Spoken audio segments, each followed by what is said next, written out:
নমস্কাৰ মই আপোনালোকৰ সৈতে হৰিদ্ৰ হাজৰিকাৰ এই মুহূৰ্তৰ অন্য এটা জৰুৰী খবৰ যিজনে এতিয়া ৰাজ্যত শাসন চলাইছে তেওঁ হিটলাৰী শাসন চলাইছে তেখেতৰ হিটলাৰী শাসনে কাকুৱে শান্তিত থাকিবলৈ দিয়া নাই ৰাজ্যৰ সাধাৰণ লোকে আজি ভয়ৰ মাজেৰে জীৱন কটাইছে আৰ্থিক দিশতো আজি বিজেপিয়ে ৰাজ্যক বঞ্চনা কৰিছে আৰু অসম জাতীয় পৰিষদত যোগদান কৰিয়েই এবাৰ ৰাজেন গোহাঁইৰ এই বিস্ফোৰক মন্তব্য কিছু বিশদ তথ্য আমি আপোনালোকক সবিস্তাৰে জনাই যাম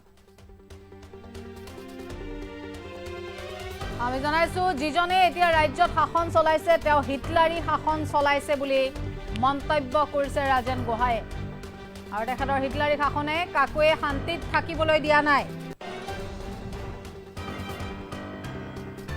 ৰাজ্যৰ সাধাৰণ লোকে আজি ভয়ৰ মাজেৰে জীৱন কটাবলগীয়া হৈছে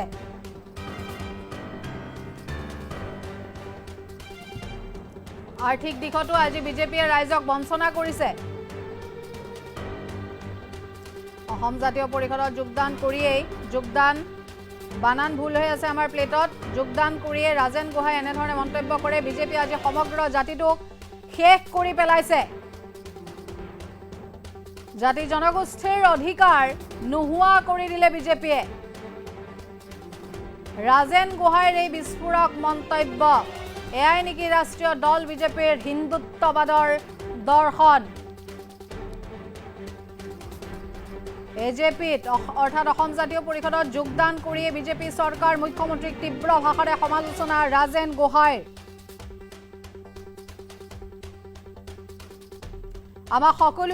আমাক সকলোকে বিজেপিয়ে এতিয়া দুৰ্বল কৰিছে ৰাজ্যৰ পিছপৰা মানুহক বিজেপিয়ে ঘৃণাৰ চকুৰে চায়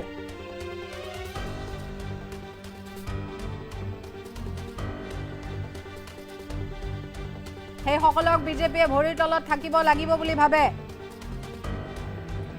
এনেধৰণৰ মানসিকতাৰ এটা দলত কেতিয়াও থাকিব নোৱাৰে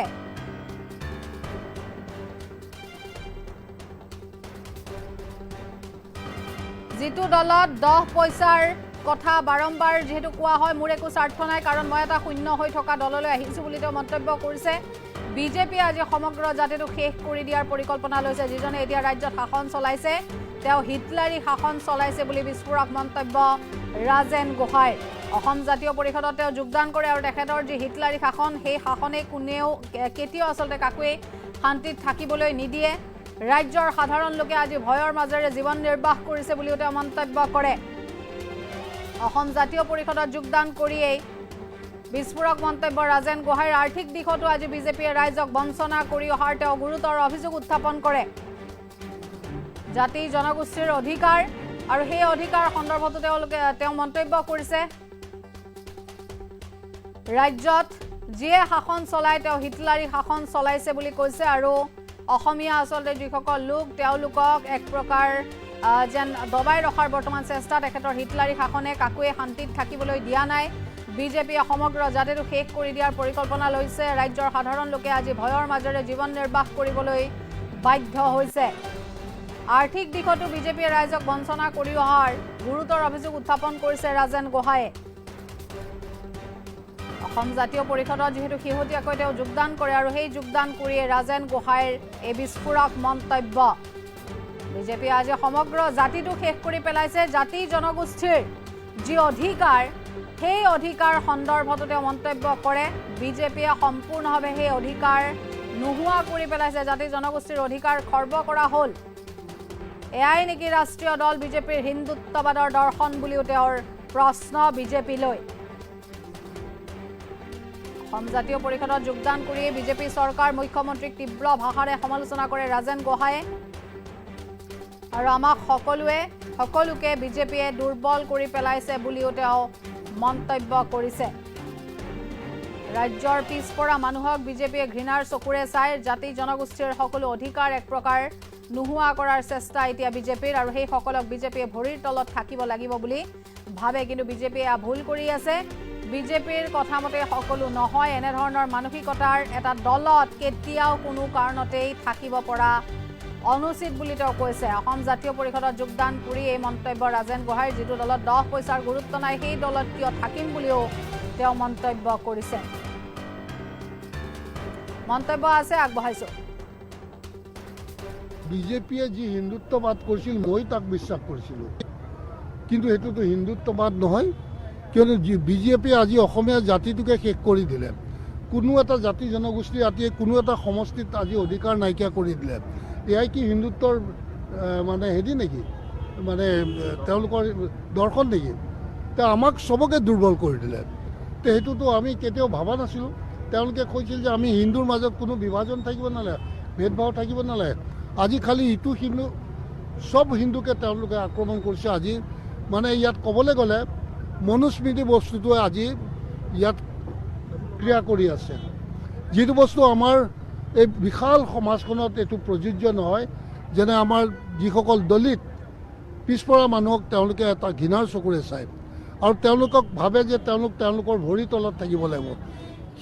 সেই দৰ্শন জানো আজিৰ দিনত জানো প্ৰযোজ্য হয়? আজিও যদি তেওঁলোকে সেই মানসিকতাৰে এখন দেশ চলাম বুলি ভাবিছে, সেইখন দিশত মই তেনেকুৱা অন্তৰৰ আদৰ্শ মাজত মই কেতিয়াও নাথাকোঁ। মই নিজকে কেতিয়াও নাভাবোঁ যে মই আনতকৈ সৰু, মই আনকো নাভাবোঁ যে মোতকৈ সৰু বুলি কোনোবা। সকলোৱে সমান অধিকাৰ আছে। গতিকে তেনেকুৱা দৰ্শন সাধাৰণতে এখন বহল সমাজত থকাটো অনুচিত। আৰু যিজন মানুহে আজি শাসন কৰি আছে তেওঁতো এক হিটলাৰী শাসন চলাইছে, যি হিটলাৰী শাসনে কাকোৱে শান্তিত থাকিব দিয়া নাই। সকলোৱে ভয় সংশয়ৰ মাজত জীৱন কটাব লগা হৈছে। গতিকে ৰাইজে আজি মই ভাবোঁ ৰাইজে এটা বিকল্প বিচাৰিছে বিজেপি। আৰু অকল সেয়াই নহয়, আজি আৰ্থিক দিশতো ইমান শোষণ কৰিছে। ৰাইজে সকলো সময়তে যিকোনো সময়তে টেক্সেই দি থাকিব লগা হৈছে আৰু ৰাইজৰ কঁকাল ভাঙি গৈছে। ৰাইজৰ হাতত পইচাৰ কোনো আমদানি নাই। স্থানীয় ল'ৰা ছোৱালীয়ে কোনো স্থানীয়ভাৱে ব্যৱসায় বাণিজ্য কৰাৰ সুযোগ নোপোৱা হ'ল।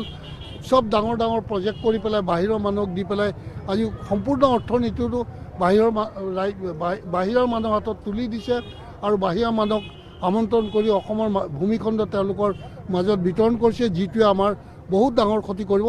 সেইকাৰণে মই ভাবিছোঁ যে ৰাষ্ট্ৰীয় দলৰ চৰকাৰ হোৱাৰ কাৰণে এইখিনি কৰিবলৈ সুযোগ পাইছে। যদি এইটো আঞ্চলিক দলৰ চৰকাৰ হ'লহেঁতেন তেতিয়া তেনে কাম কৰিবলৈ তেওঁলোকে সুযোগ নাপালেহেঁতেন। আৰু সেইকাৰণে মই আঞ্চলিক দলৰ আদৰ্শটোক মই মোৰ হৃদয়ত বহুৱাই লৈছোঁ। আমি যেতিয়া বিজেপি কৰিছিলোঁ তেতিয়াও আমি এখনো আসন পোৱা নাই। বহুত খেলিছোঁ, বহুত কষ্ট কৰিছোঁ, কিন্তু জিকিব পৰা নাছিলোঁ। কিন্তু ভোট শ্বেয়াৰ আমাৰ দিনক দিনে বাঢ়ি গৈ আছিল। সেই ঠিক তেনেকৈ আজি আমি হয়তো বিজেপিয়ে চৰকাৰ বনাবলৈ সক্ষম হৈছিল আৰু আজি অধপতনৰ দিশতো গৈ আছে। গতিকে সেইটো অহংকাৰে তেওঁৰ কথাই কাম নিদিব। আমি পোৱা নাই হয়, কিন্তু আমি পাম। আমাৰ বিশ্বাস আছে ৰাইজে আমাক আদৰি ল'ব, সামৰি ল'ব, কিয়নো আমাৰ লক্ষ্য বেয়া নহয়। তেওঁলোকে যিটো দেখুৱাইছিলে সেইটো তেওঁলোকে পৰিচয় দিয়া নাই।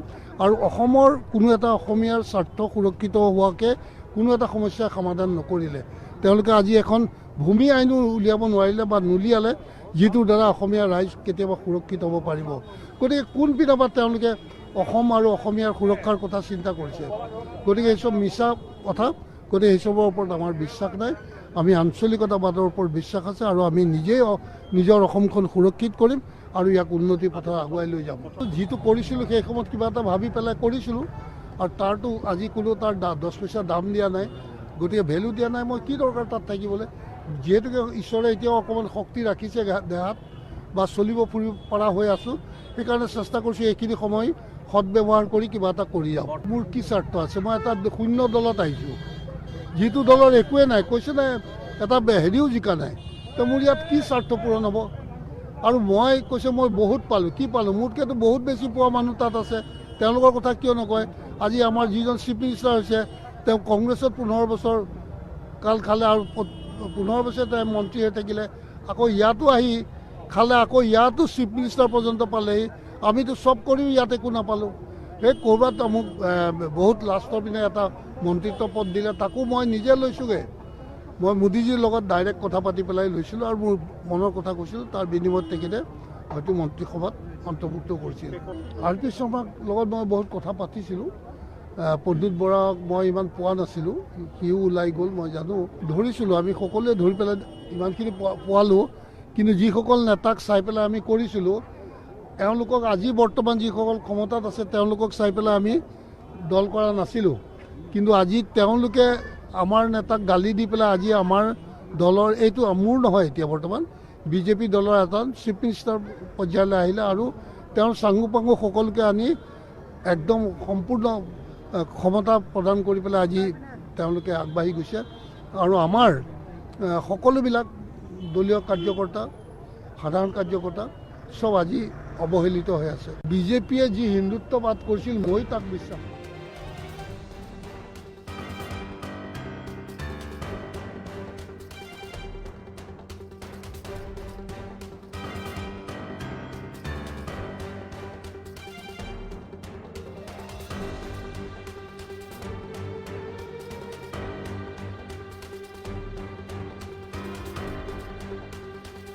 বিজেপিয়ে যি হিন্দুত্ববাদ কৰিছিল মই তাক বিশ্বাস কৰিছিলোঁ, কিন্তু সেইটোতো হিন্দুত্ববাদ নহয়, কিয়নো বিজেপিয়ে আজি অসমীয়া জাতিটোকে শেষ কৰি দিলে। কোনো এটা জাতি জনগোষ্ঠী ৰাতিয়ে কোনো এটা সমষ্টিত আজি অধিকাৰ নাইকিয়া কৰি দিলে। এয়াই কি হিন্দুত্বৰ মানে হেৰি নেকি, মানে তেওঁলোকৰ দৰ্শন নেকি? তে আমাক চবকে দুৰ্বল কৰি দিলে। তো সেইটোতো আমি কেতিয়াও ভবা নাছিলোঁ। তেওঁলোকে কৈছিল যে আমি হিন্দুৰ মাজত কোনো বিভাজন থাকিব নালাগে, ভেদভাৱ থাকিব নালাগে। আজি খালি ইটো হিন্দু সব হিন্দুকে তেওঁলোকে আক্ৰমণ কৰিছে। আজি মানে ইয়াত ক'বলৈ গ'লে মনুস্মৃতি বস্তুটোৱে আজি ইয়াত ক্ৰিয়া কৰি আছে, যিটো বস্তু আমাৰ এই বিশাল সমাজখনত এইটো প্ৰযোজ্য নহয়। যেনে আমাৰ যিসকল দলিত পিছপৰা মানুহক তেওঁলোকে এটা ঘৃণাৰ চকুৰে চায় আৰু তেওঁলোকক ভাবে যে তেওঁলোকৰ ভৰিৰ তলত থাকিব লাগিব। সেই দৰ্শন জানো আজিৰ দিনত জানো প্ৰযোজ্য হয়? আজিও যদি তেওঁলোকে সেই মানসিকতাৰে এখন দেশ চলাম বুলি ভাবিছে, সেইখন দিশত মই তেনেকুৱা অন্তৰৰ আদৰ্শ মাজত মই কেতিয়াও নাথাকোঁ। মই নিজকে কেতিয়াও নাভাবোঁ যে মই আনতকৈ সৰু, মই আনকো নাভাবোঁ যে মোতকৈ সৰু বুলি কোনোবা। সকলোৱে সমান অধিকাৰ আছে। গতিকে তেনেকুৱা দৰ্শন সাধাৰণতে এখন বহল সমাজত থকাটো অনুচিত। আৰু যিজন মানুহে আজি শাসন কৰি আছে তেওঁতো এক হিটলাৰী শাসন চলাইছে, যি হিটলাৰী শাসনে কাকোৱে শান্তিত থাকিব দিয়া নাই। সকলোৱে ভয় সংশয়ৰ মাজত জীৱন কটাব লগা হৈছে। গতিকে ৰাইজে আজি মই ভাবোঁ ৰাইজে এটা বিকল্প বিচাৰিছে বিজেপি। আৰু অকল সেয়াই নহয়, আজি আৰ্থিক দিশতো ইমান শোষণ কৰিছে। ৰাইজে সকলো সময়তে যিকোনো সময়তে টেক্সেই দি থাকিব লগা হৈছে আৰু ৰাইজৰ কঁকাল ভাঙি গৈছে। ৰাইজৰ হাতত পইচাৰ কোনো আমদানি নাই। স্থানীয় ল'ৰা ছোৱালীয়ে কোনো স্থানীয়ভাৱে ব্যৱসায় বাণিজ্য কৰাৰ সুযোগ নোপোৱা হ'ল। সব ডাঙৰ ডাঙৰ প্ৰজেক্ট কৰি পেলাই বাহিৰৰ মানুহক দি পেলাই আজি সম্পূৰ্ণ অৰ্থনীতিটো বাহিৰৰ মানুহৰ হাতত তুলি দিছে আৰু বাহিৰা মানুহক আমন্ত্ৰণ কৰি অসমৰ ভূমিখণ্ড তেওঁলোকৰ মাজত বিতৰণ কৰিছে, যিটোৱে আমাৰ বহুত ডাঙৰ ক্ষতি কৰিব। সেইকাৰণে মই ভাবিছোঁ যে ৰাষ্ট্ৰীয় দলৰ চৰকাৰ হোৱাৰ কাৰণে সেইখিনি কৰিবলৈ সুযোগ পাইছে। যদি এইটো আঞ্চলিক দলৰ চৰকাৰ হ'লহেঁতেন তেতিয়া তেনে কাম কৰিবলৈ তেওঁলোকে সুযোগ নাপালেহেঁতেন। আৰু সেইকাৰণে মই আঞ্চলিক দলৰ আদৰ্শটোক মই মোৰ হৃদয়ত বহুৱাই লৈছোঁ। আমি যেতিয়া বিজেপি কৰিছিলোঁ তেতিয়াও আমি এখনো আসন পোৱা নাই। বহুত খেলিছোঁ, বহুত কষ্ট কৰিছোঁ, কিন্তু জিকিব পৰা নাছিলোঁ। কিন্তু ভোট শ্বেয়াৰ আমাৰ দিনক দিনে বাঢ়ি গৈ আছিল। সেই ঠিক তেনেকৈ আজি আমি হয়তো বিজেপিয়ে চৰকাৰ বনাবলৈ সক্ষম হৈছিল আৰু আজি অধপতনৰ দিশতো গৈ আছে। গতিকে সেইটো অহংকাৰে তেওঁৰ কথাই কাম নিদিব। আমি পোৱা নাই হয়, কিন্তু আমি পাম। আমাৰ বিশ্বাস আছে ৰাইজে আমাক আদৰি ল'ব, সামৰি ল'ব, কিয়নো আমাৰ লক্ষ্য বেয়া নহয়।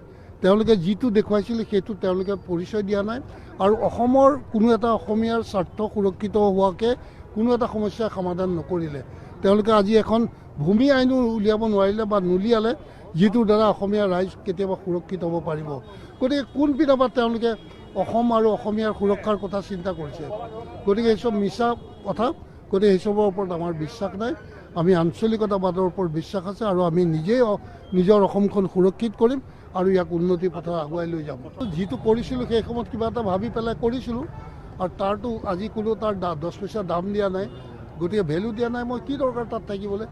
যিহেতুকে ঈশ্বৰে এতিয়াও অকণমান শক্তি ৰাখিছে দেহাত বা চলিব ফুৰিব পৰা হৈ আছোঁ, সেইকাৰণে চেষ্টা কৰিছোঁ এইখিনি সময় সদব্যৱহাৰ কৰি কিবা এটা কৰি যাওঁ। মোৰ কি স্বাৰ্থ আছে? মই এটা শূন্য দলত আহিছোঁ, যিটো দলৰ একোৱে নাই, কৈছে নাই এটা হেৰিও জিকা নাই।